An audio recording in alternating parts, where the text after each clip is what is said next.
eight, seven, six, five, four, three, two,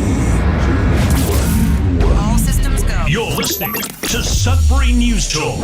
I want to show you something. Stand by. On the morning shift. Anything Could happen. Sudbury News Talk on the morning shift.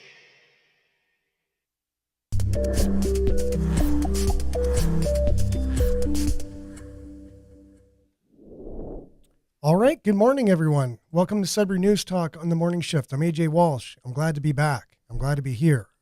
Welcome. We're on CKLU 96.7 FM, and we're also streaming at cklu.ca.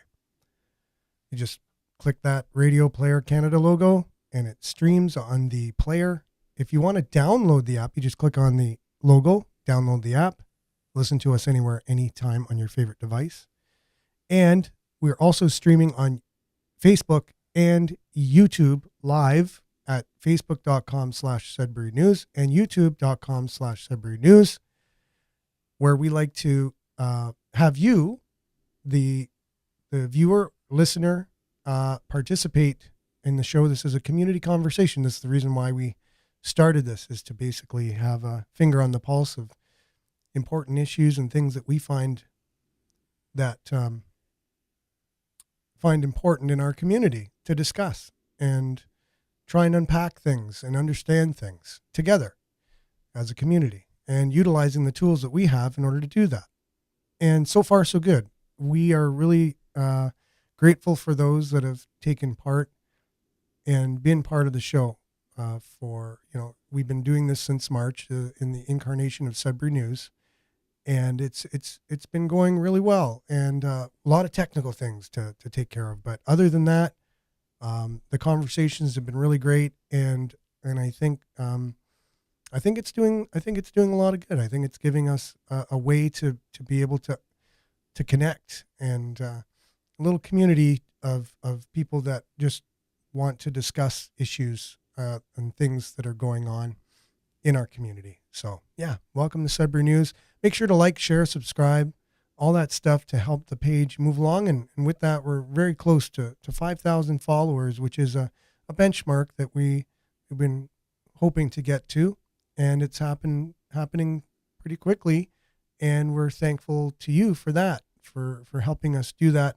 And the more people that know about us, and then they're able to participate as well, it could just benefit a lot more people in the community. And one person that's responsible for the show being on, and as fast as it's happened, and being able to be technically, the technical aspects of things, and coming on the show and making a more robust conversation, is my co-host today, and it's Billy. Good morning, Billy. How you doing?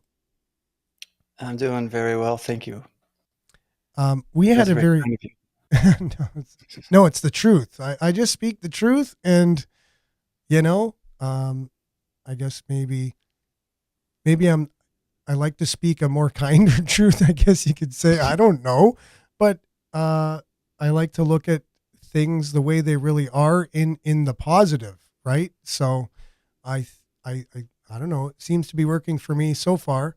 But the light, I don't know if you wanted the live light on behind you or not. Oh. You don't have to. Yeah. I mean, I'm going to get that. I was kind of taken by how well your shirt matches the grill on the microphone. It was, that's very observant of you, because I noticed that very same thing a little while ago. And we had a very interesting weekend, ladies and gents. So I lost my voice basically on Friday. We weren't able to have the show. And I was really, doing a lot of research and stuff, and feeling a little bit under the weather on the weekend, trying to get better. And I was putting everything into my body that you can imagine that my wife has accumulated for anybody who has like a cold or whatever. And there's things I can't even pronounce. And I've been taking everything like you wouldn't believe during the weekend. And it was great. And I'm recovering really quickly, and really excited to get the show on Monday going and whatever. And then boom, Sunday night, or wait, early, Saturday yeah, night. Saturday night, early Sunday morning. So Sunday morning at like 1 a.m., we hear this kaboom, an earth shattering kaboom outside. Or it sounded like it was actually in the building. And turns out, we find out later, that huge windstorm we had lasted, 6 hours? That was very uncommon for a windstorm. Lasted a long time. Anyways, we lost our power. We lost our power until 9 the next night. Now, thankfully, Hydro One, the nice folks there, came because we went out and noticed that the transformer outside of the building was damaged. But that's impossible to be damaged by wind because there was a metal piece that basically was dislodged. And turns out they came later and they said that was hit by lightning. So we had our transformer hit by lightning, but the good folks at Hydro One were able to fix it rather quickly. They just kind of put it back together and everything was up and running again. But so many things we had to figure out in the meantime. It's not easy, right, Billy, to go without power? Yeah, it was a good reminder that I do love civilization, electricity, warm water. These things are important. Yeah, it was Important to keep. quite the lesson. So we had to scramble and kind of go into like emergency mode, generators, hooking them up. Okay, what happened? It was a really good exercise though to see how prepared we actually are for something like that. And that was a good reminder that, yeah, there's some improvement to be done, but great lesson too. And I found my family probably never talked so much, had as much conversation. We're usually not together very much, but during this time we're kind of together and no one had devices to be on and, things to distract them. And yes, good morning, David. Glad you're here with us this morning. Thank you very much. And yeah, we missed you guys for like 2 shows. So it feels like forever. Kind of this seems like the longest weekend I've ever had in my life. Really. In terms of events that have happened and things, it was quite the exercise. But speaking of that, let's just get through the weather. Let's just get through the sports. We have lots to talk about. This is our special week dedicated to the November 11th week, Remembrance Day, and what that means. We want to understand. Basically, we want to dedicate this week to what that actually means, and we have a really good segue today into that. So let's just get started and let's get into some weather. We'll be back right after this.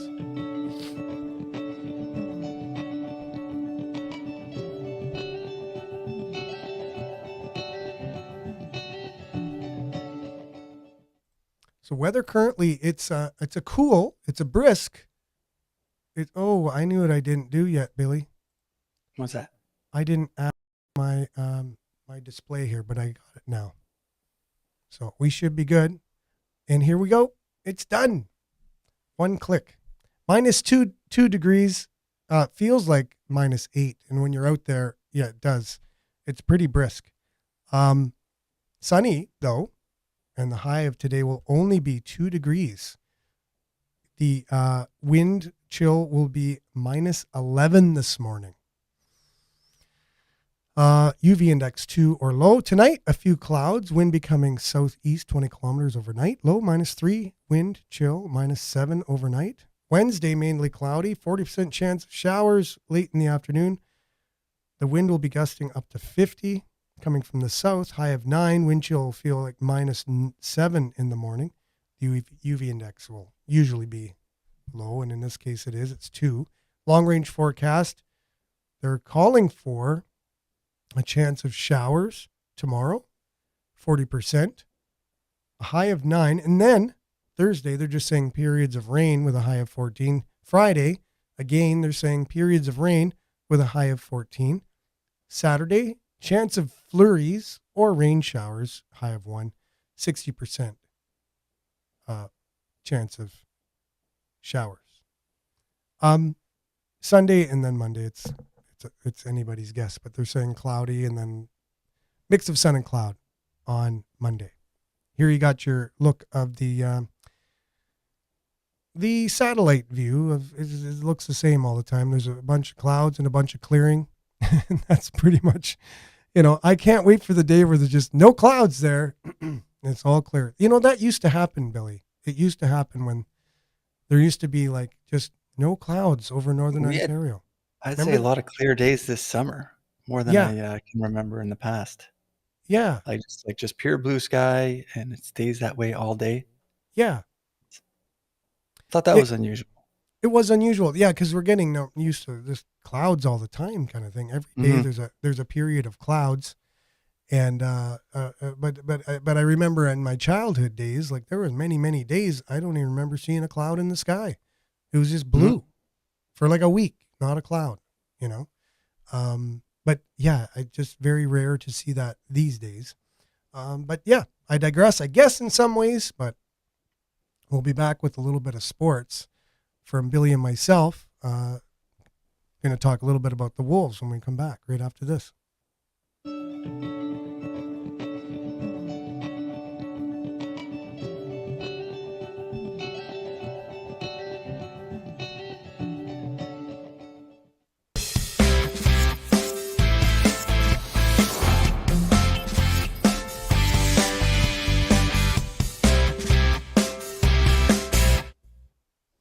Yeah, so the Sudbury Wolves were in action the last 3 games. Wednesday against the Sioux. And they didn't do very well in that game. They lost. And then Friday against Niagara and the Ice Dogs, and they lost in overtime. So we had some hope there. They were going to win, and they lost in overtime. But then Sunday, they played against Mississauga Steelheads. And the Steelheads are actually doing very well. The other teams they played recently aren't doing all that well, and they weren't able to win against them. But here you got a really good team, and says here the 5 goals the Sudbury Wolves scored in the first period of their Sunday afternoon home ice tilt against Mississauga Steelheads proved an insurmountable lead for the Southern Ontario visitors. Sudbury went on a tear from the moment the puck dropped at the Sudbury Arena at the 2:05 puck drop on Sunday. While the shots on goal figures are fairly even, 39 to Sudbury's 29. Oh, Mississauga had 10 more shots on net than Sudbury even had. The Wolves had the accuracy and doubled up on the Steelhead in terms of successful shots on goal, winning the game 8-4 by the end of it all. Penalty-wise, the game was pretty busy, as well as with 15 penalties, 9 for Mississauga and 6 for Sudbury. The Wolves were 50% on the power play, capitalizing on 3 of their 6 penalties, while Mississauga was 30% success rate. So Wolves did better on the power play. So this gives the record for the Wolves. They're currently at 4 wins, 8 losses, 2 ties. Good enough for the 9th place in the OHL's Eastern Conference and 18th overall. The loss drops the Steelheads record to 9 wins, 4 losses, and 1 tie. So you can see the Steelheads basically have an amazing record compared to the Wolves, but yet the Wolves were able to dominate that game. What was it like being at the game, Billy, on Sunday? They looked like a pretty great team. I mean, I could see this 3 games ago kind of progression, whereas like 2 games ago, I thought, geez, seems like they should have won. They kind of deserve that. And then, they definitely smoked them last game. And I think things are probably looking pretty good for the Wolves right now, because shows that they can play a game of hockey. Yeah, no, for sure. And you notice that progression, right? Sorry, there's a little knocking going on here. I'm like, is that Is that like a tree rubbing, or is that somebody? Oh, probably someone knocking on the window. You want to hold the fort there? I will. I'll do it. Yeah, we'll hold the fort for a bit. We'll be back with Billy in a few seconds here. No, I think He's there's some work going on outside there. there's work going on. Yeah. No, it sounds like somebody desperately, like a life or death situation here, but I don't think that's the case. I'm going to take that chance. I thought for some reason you were knocking on the table. I was going to say, sounds like Billy's Yeah, I'm a little anxious. anxious today. Wants to get on with things. Okay, well, we'll be right back after this with headlines, and then we're going to dive right into our theme of the week, basically.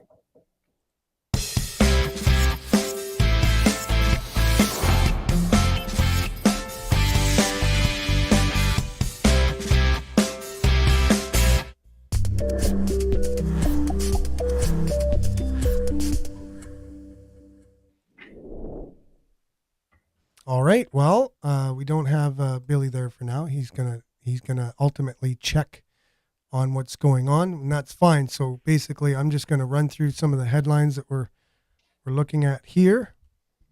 Wait for Billy to come back. So I'd like to just we do have the comments working today. So Jerome, thank you very much. Yes, I am feeling a lot better today. And yes, a beautiful blood moon this morning and an eclipse. So a blood moon and a lunar eclipse or whatever. The earth was eclipsing the sun, I guess is what it is. So kind of neat in a lot of ways. And to me, it reminded me, I do a lot of studying on astrological kind of things and how they maybe signs of the times, if you will. There's a lot of biblical signs that talk about a blood moon. They say as the moon turns to blood, meaning blood moon.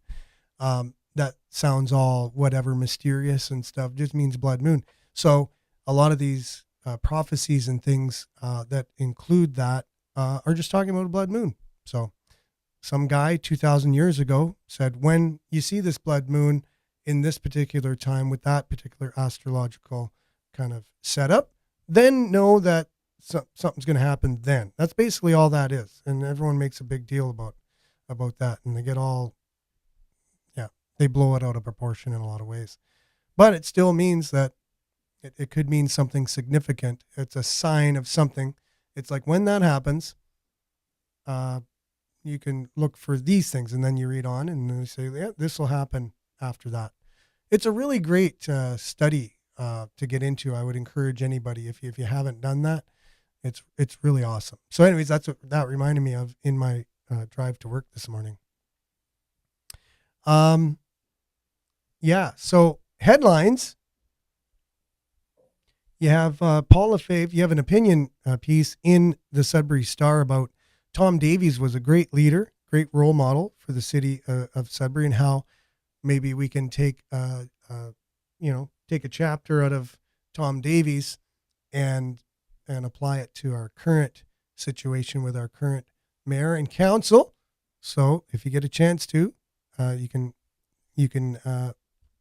look at that. Also, police confirm that the shooting in Coniston, sadly enough, the headline says teen shot and killed his family and then himself. And so very sad news on that front. I don't know what else to say about that. If police aren't really saying much more, they're just saying the investigation continues. QP says cheers on Sudbury picket line as Bill 28 repealed by Doug Ford, and that means they're going to be back. There'll be cheers at the picket line in Sudbury after that was announced, and so they want to get things moving in that regard.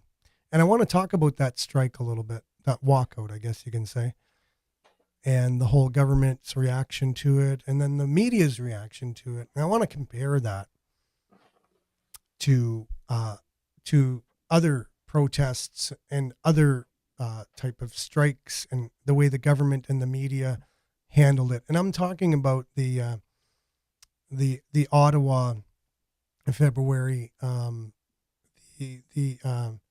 convoy and that protest compared to, we're going to be doing that as we talk. It's going to be woven throughout this week, and how that was treated compared to other things and why, and maybe why. And we'll talk about it. We'll try to unpack it, and you'll have your chance to kind of chime in on that as well. Sad news in some ways. After 62 years, the Lanela's Bakery in the South End will be moving. So it's moving from where it's currently located. If you've been there before, and I hope you have, they basically specialize in Finnish pastries. And my family, I married into the culture and the traditions and everything. My wife is Finnish, and her family, and I love Lanela's Bakery because my favorite cake, they make this unique cake. It's got peaches and things in it, and it's my favorite cake. Anyway, so my wife makes sure that if it's going to be a special event for me, she makes sure to get at least a piece of that for me. Are they just moving, or are they closing down? So they're moving. So I'm going to get you in here, Billy, because here you go. So Chase that woodpecker away. was that what it was? Yeah. It was a woodpecker. Yeah. You wanted to get on the show. In Morse code, I guess. Could you imagine that? Could you imagine if you actually understood Morse code and a woodpecker was giving you a message or something? Anyways, that's just, I'm not even going there. Maybe I had too much medication. Kind of sci-fi thing, yeah. Yeah, this weekend. But yeah, so they're currently, what's that, Caswell Drive? Is that where they're located? So they're part of the high-rise parking. There's a parking venue there that there's some commercial units underneath, and the parking structure has a problem with it, and so they're being evicted because it's not safe. No. But they found a new location, and they're going right next to Eddie's Sports Bar in the South End. So they're just around the corner. They'll be just around the corner from where they're currently located. So it's not too bad for people to find them if they're used to going to the South End for them. They'll be able to find them, no problem.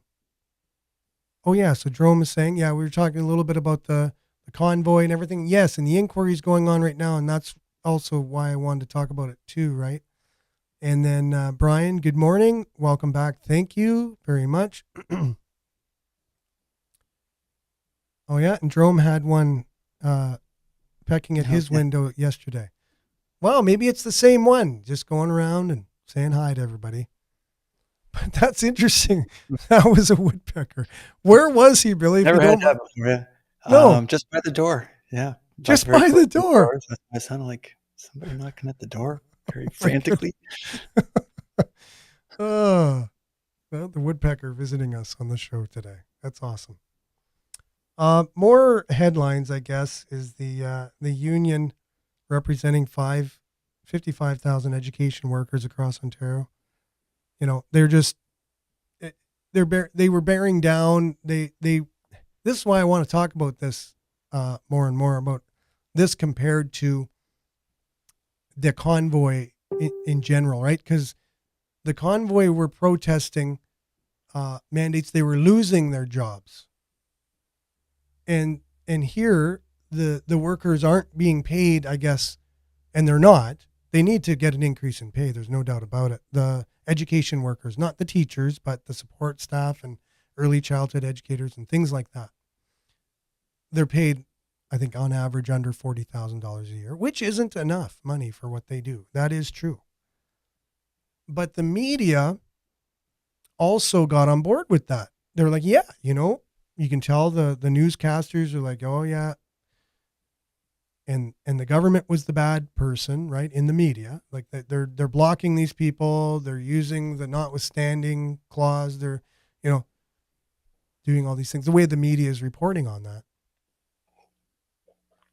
And then when he redacted the Bill 28 or whatever, they're like, good, and then I remember seeing a news story yesterday, and I was hoping to have it for the show today. They're like, yeah, and even though this this protest was, I guess, illegal, the reporter says, I guess it is technically illegal, but these people feel that, and you can tell the reporter's like, yeah, these people really need to be showing it, even though it's illegal. They need to be out here protesting because the cause is worth it. And I was thinking, that's weird verbiage, right? When I was just coming from the media saying the truckers or whatever, they're doing something illegal, so they shouldn't be doing it. So I'm like wondering, okay, well, is it okay to stand up for something if it's illegal or not? I don't know. The media's confusing me now. Oh, wait. It's because they agree with what they're doing. That's the only reason. It's not the principle of it. It's that they stand by the union and that ideology, and basically they're told to go along with that, and they're told not to go along with the other one. So that's, I think, the only thing it boils down to. It's the only thing that makes sense, because it's the same reporters reporting on a protest. They're protesting something. One side loses their jobs and they shouldn't be protesting. One side isn't getting paid enough and they should be protesting. I don't understand if you match them up and you try to mathematically boil it down, something just didn't smell right about the coverage if you compared the two. I don't know if you found the same thing or not. You know what I see in this world right now? It feels like the world is going through like a big, what's that prison guard experiment? Where it's like this group of people, they get all of these perks and they have power over these people, and that these rules are okay. We like this. This is good, and then they switch them around, and then like, no, this is not. This is bad. We got to change this up. So it seems like, it's. Like I said, it's what's good for the goose, good for the gander kind of thing, where it's like they can, as soon as the sides are switched, and it seems like people are getting, switched on the different sides back and forth pretty quickly these days. So I think in some level, it's kind of exposing, some of the problems in the system, like you're observing, where it's like that doesn't make sense. Where on like one hand, it was, what the government was doing was very questionably legal, according to our, Charter of Rights and Freedoms, and and then you have switched around. Did Doug Ford actually remove that clause that makes it illegal? Was that part of the agreement? Yeah, I think he removed it, as far as I just read, anyways. Yeah, Bill 28 repealed. Yeah, and So yeah, it is legal for them to strike. Are they on strike still, or did they call it off? I think they called it off. So that's still kind of mysterious to me.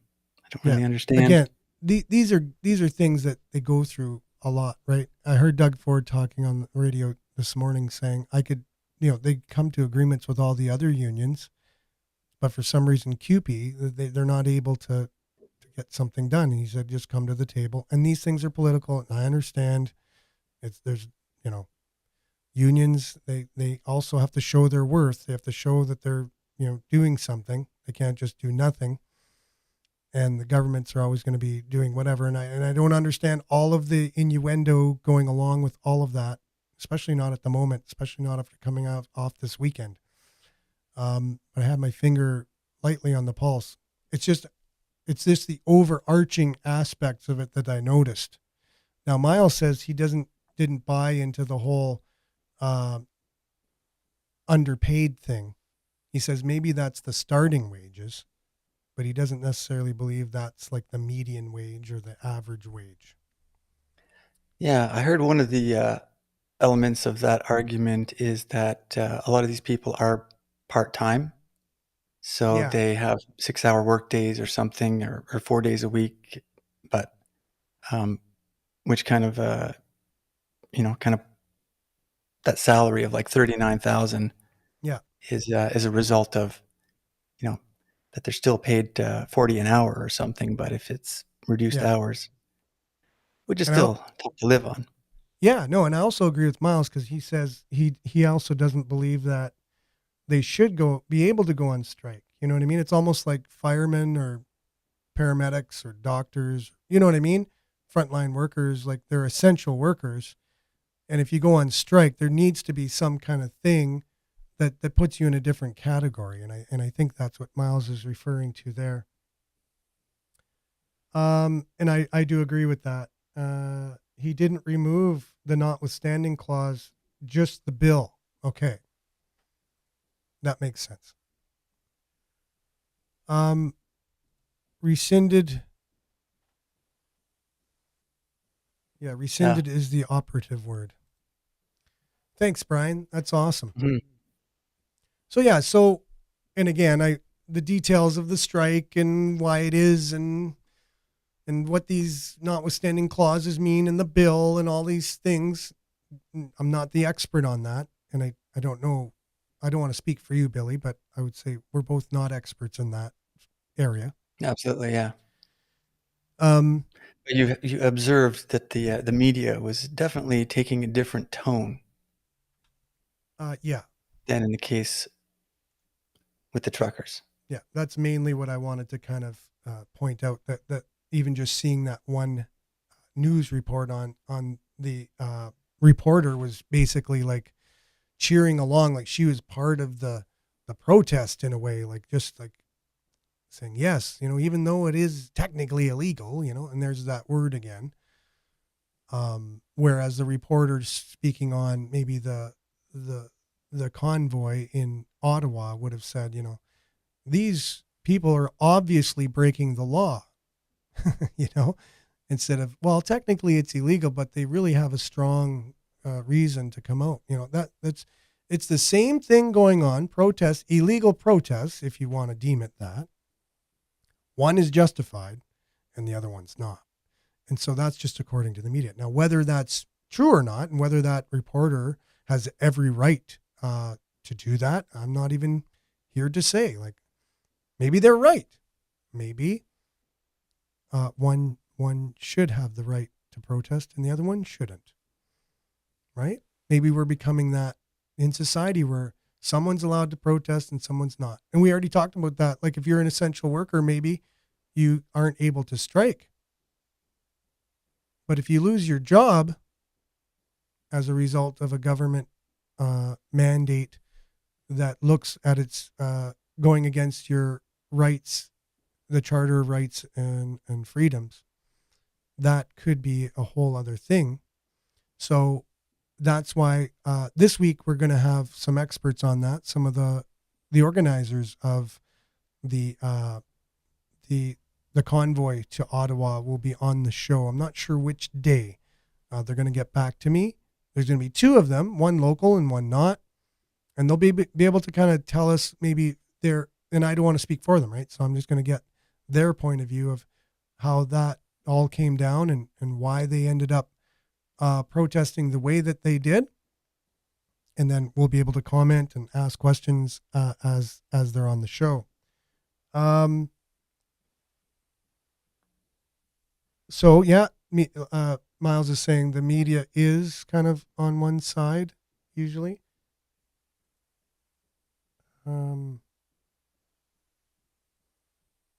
The media is kind of left. There's no doubt about it. They're very liberal. We know this. It's not a mystery. It's not common knowledge. Yeah. CB, And CBC. I'm not even against that, as long as there's room where they allow the other side to, in the media.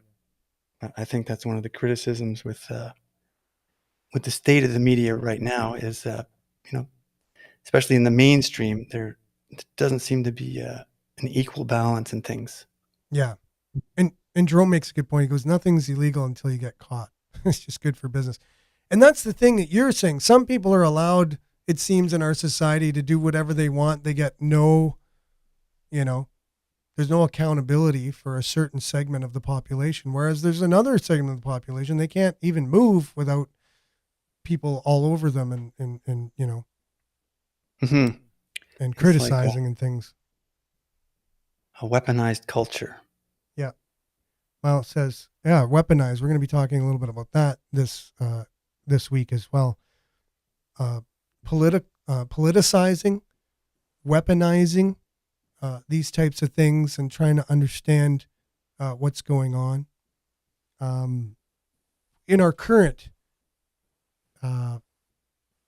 state of where we're at with our, let's say, use the word democracy, or whatever type of ocracy we live in. We want to understand that, because I think a lot of words are just thrown around these days. I want to unpack what democracy even is, because it means different things to different people.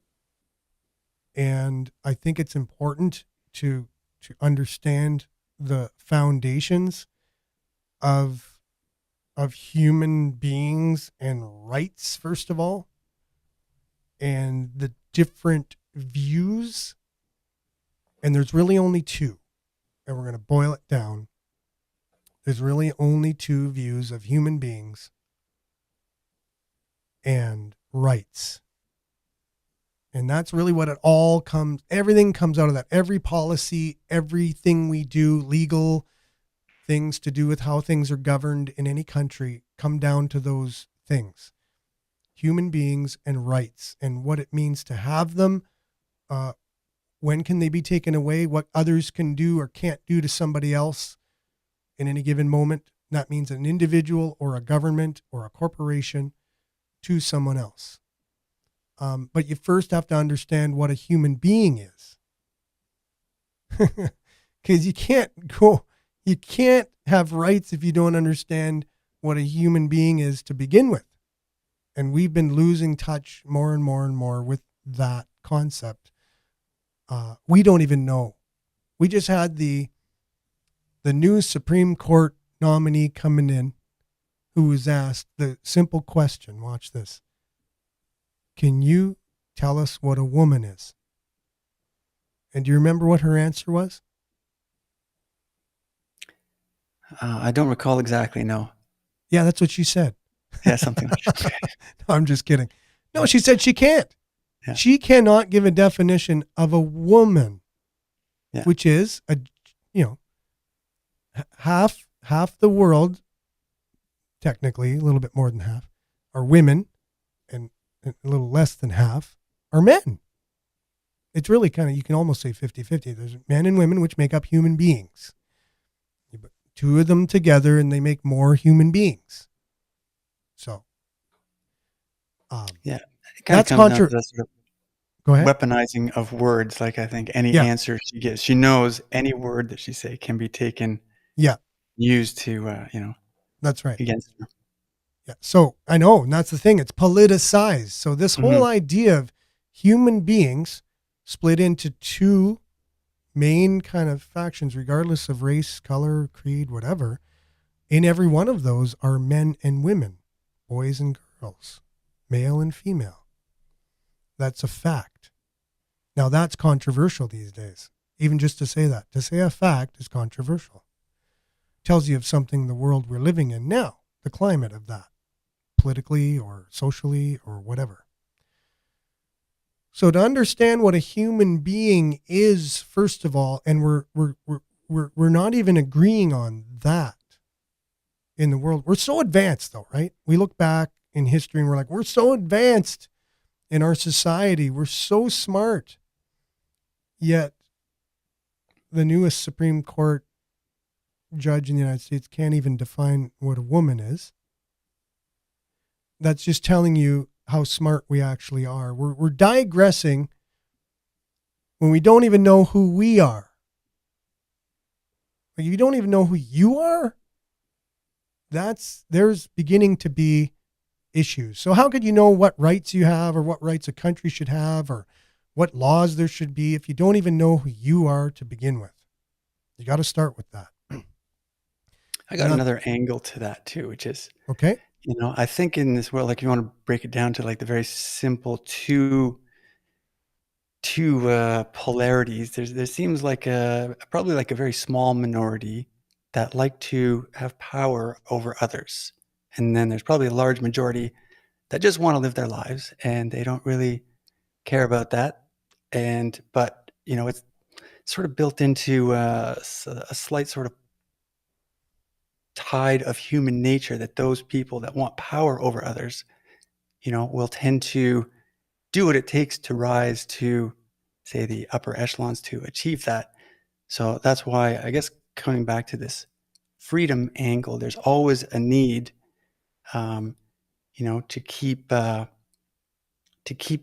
pulling for rights, because there's always going to be this sort of gravitational force of trying to take them away. So it's, yeah, there was an addendum to that, but it kind of slipped away on me. So Well, it's true. So we have a lot of people today are saying, well, what are you fighting for? We already have freedom. Like, what are you making a big deal about? What, you can't go do what you want to do? Like, what are all these crazy people worried about? But yeah, Miles is saying for hundreds of years, powers have been working on how to control the masses, even especially in so-called free countries. Yeah, no, that's true. Good morning, Julia. Thanks for joining us. And Jerome says, speaks volumes to the Supreme Court and the political appointees, definitely. And where we're talking about the Supreme Court, the latest addition to the Supreme Court in the United States. And for hundreds of years, smart leaders used division and hate to control the masses. And that's what I want. This is where we're going here. And thanks for chiming in. So you, in order to understand who human beings are, that's not an easy task, but you can take two fundamental schools of thought and know that every country that's governed in the world come from these two schools of thought and a mixture of the two. So one you want to start with is what the Constitution of the United States. If you read that document, and I strongly invite you to read that. In there, it just says something that I just want to point out that is one of those two ideologies that governance is based on. And it says that human beings have inalienable rights given to them from a supreme being who they name God. And no person has any power over another person because each individual is given the same power by the same God. And you have rights just because of that fact alone. So that makes us all equal already. So if you're all about equity and you're all about making everybody equal, hey, it's already been done. Nothing else has to be done. All people are created equal under God. I guess just that sums it up. So that's what that document states. Now, just because a document states it doesn't mean that that's actually a truth or anything, but I'm just letting you know that that's the one school of thought that the United States based its, initial republic upon and became who they were over the years with that ideology. So in corner number 2, ding, ding, you have the Communist Manifesto by the newly called Karl Marx. It's not his real name. And another individual wrote that document, which is in direct opposition of that idea that all people are created equal under God. So it basically says there's no God, and all people are granted privileges under a government rule. So these are the two kind of opposing, ideologies that, one, there is a God and that all people were created equal by that God. And so just because of that, all have the same rights, and that no one has the right to take away someone else's God-given right, because it was given from God. And unless you have more power than God, you don't have the power to take away that person's rights. So that just answers the question right off the bat. So you're free already. You're born free. You're given rights. You have certain rights that no other person can have any rights over your rights. No one person has more rights than another.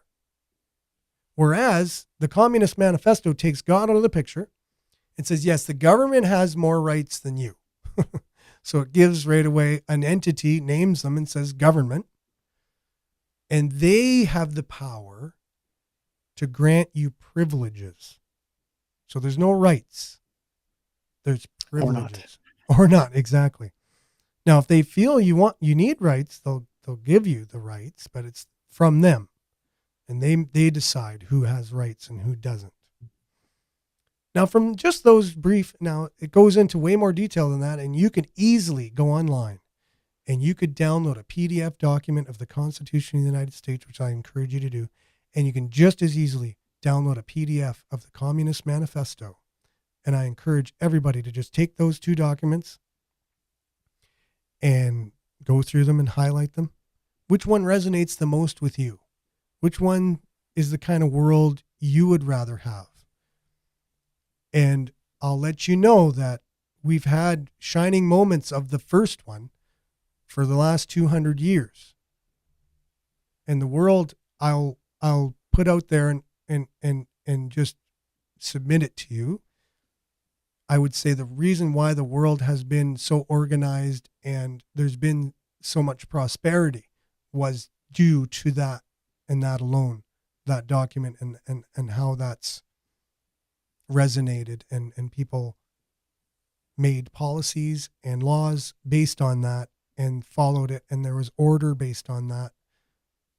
And there was humanity based on that. Now, not everybody followed it. Not everybody did it. People took advantage of it. Crony capitalism, you name it, all kinds of, when you open it up to for a free world, you open it up for people to make wrong choices.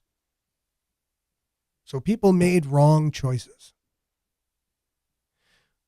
But what those on the ideology of the Marxist Communist Manifesto argue is that look at all the bad things that happened since everyone was so free.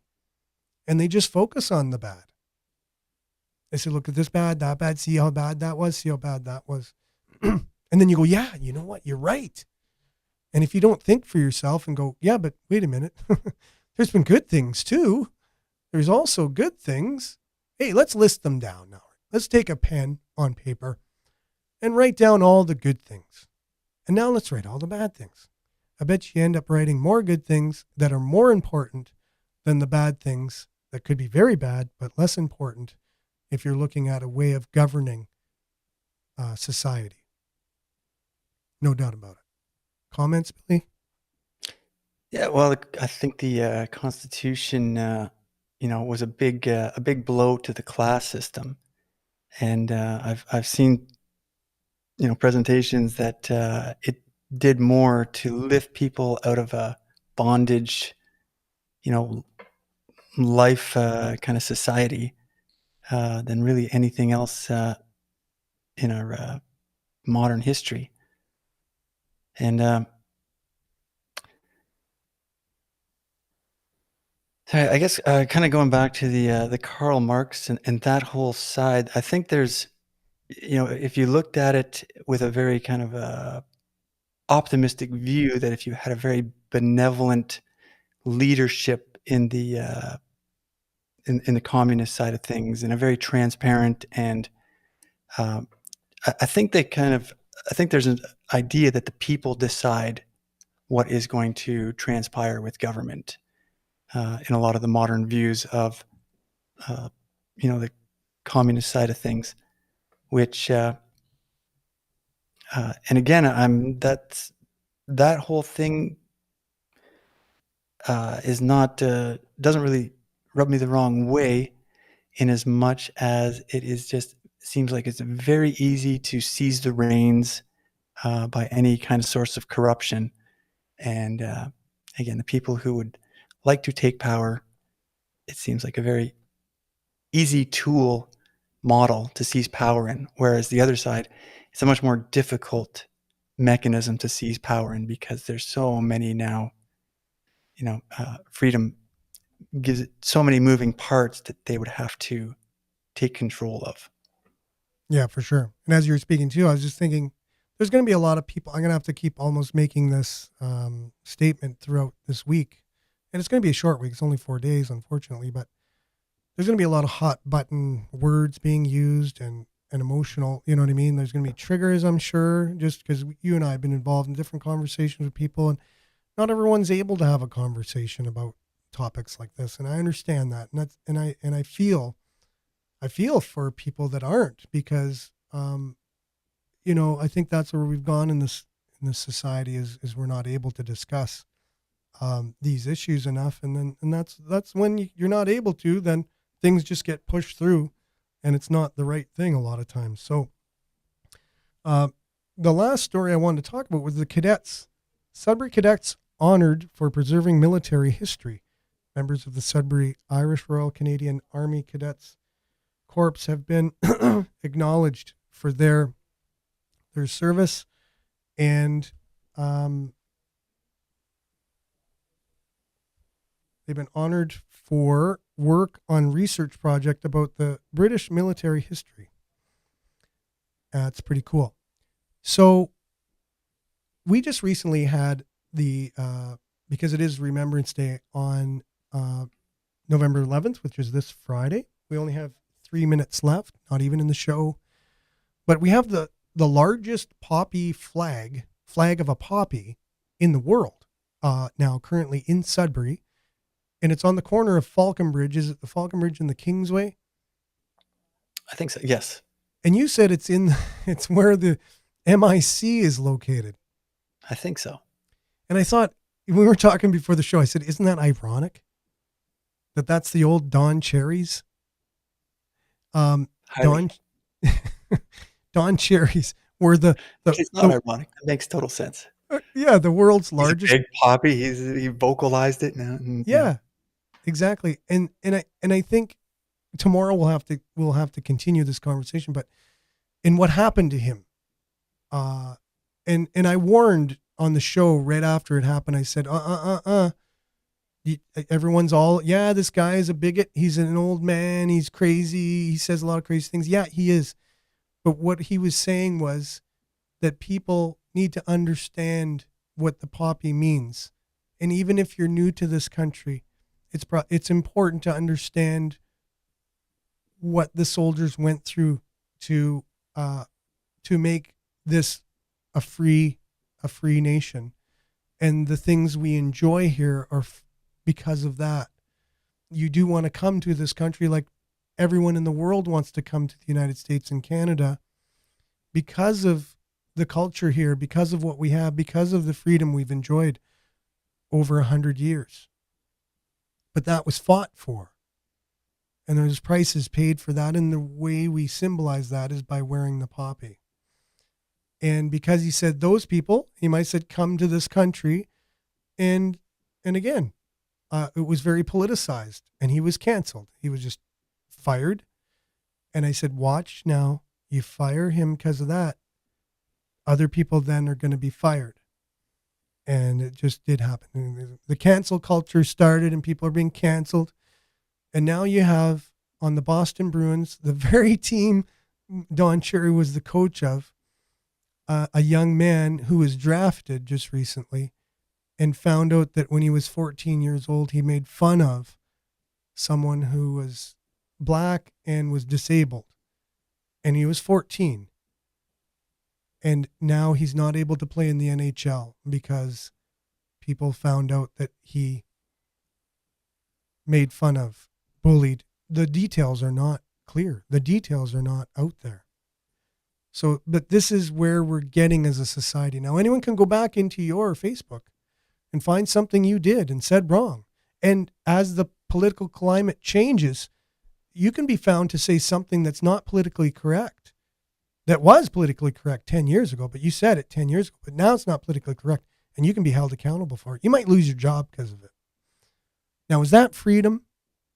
I'm just going to leave you with that question, and we'll continue that tomorrow. Okay, with that, Billy, any last words? I'm good. Thanks. That was well That's said. funny. Okay, well, thanks everyone for joining us. That was Sudbury News, and I just put the Sudbury News logo up anyways. So we're out of here. Stay tuned now for Earshot Daily on CKLU. Hot topic, but we got to cover it. It's Remembrance Day on November 11th. So thanks for being with us today. We'll see you same time, same place tomorrow, right here. Thanks for being with us today, Billy, and all you all for commenting. We'll see you same time, same place tomorrow. Ciao.